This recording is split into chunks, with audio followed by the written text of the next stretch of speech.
We had a discussion a second ago about people body shaming Lauren London, right? That happened.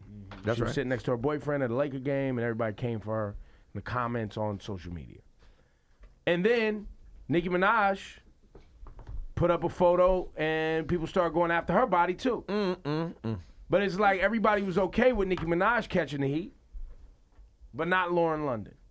Well, I guess it's because Laura London gained some weight because she had a baby. Okay. And then I feel like a lot of these young girls, like I told you before, have this warped idea of what women should look like. That's why girls are running.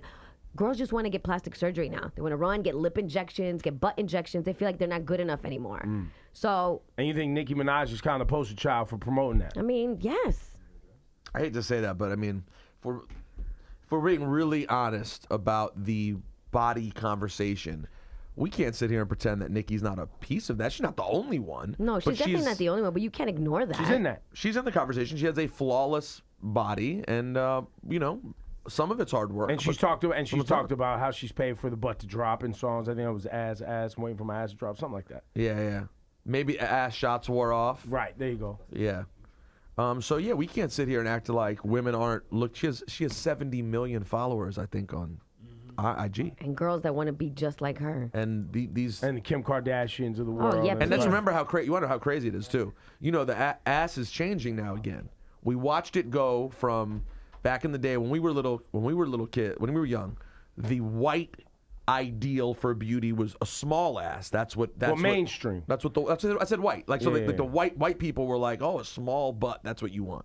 Then as time went on, it's changed, evolved. J-Lo shocked the world. J-Lo changed it, but at J-Lo's point, it was still natural, right? It was like, oh, have a nice big natural ass. Even though, and by all means, y'all know in ethnic households, big ass and big hips was always a thing. Right. Of course. I'm just saying what the white and mainstream world put out there. After J-Lo, the whole world, so it became a thing.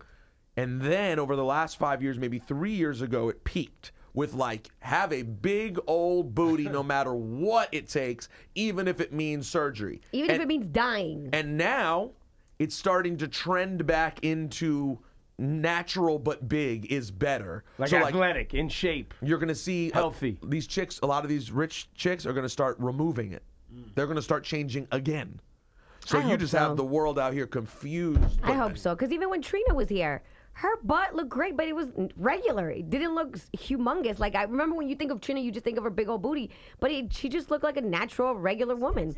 It didn't look crazy at all because now people's standards are different. Yesterday, me and Megan Wright were looking at pictures of Kylie Jenner, a before and after, and it's insane. You don't even want to do that to yourself. Insane how she's built. And she's not even 20 years old, and girls idolize her. That's the craziest part. When she was out there doing the Kylie lip thing, and all these girls were on Instagram putting their lips in, what were they putting their lips in? Like Bottles? Bottles? Bottles, glass, like glasses, and they're just sucking. So they can get swollen. To swell up your lips, man. It's glass. some messed up societies. Our point being, yes, I mean, we can't sit here and lie and say that Nicki's not a part of that. Of course she is.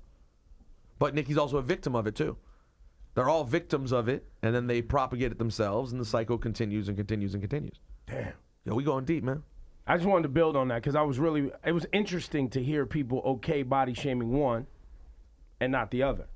And why? I just thought that was an interesting thing to cover. Well, now you see why. Because I actually feel sorry for Nicki. Because I feel like she definitely was pressured. I've seen pictures. We've all seen pictures of her before. She was a really thin, skinny girl.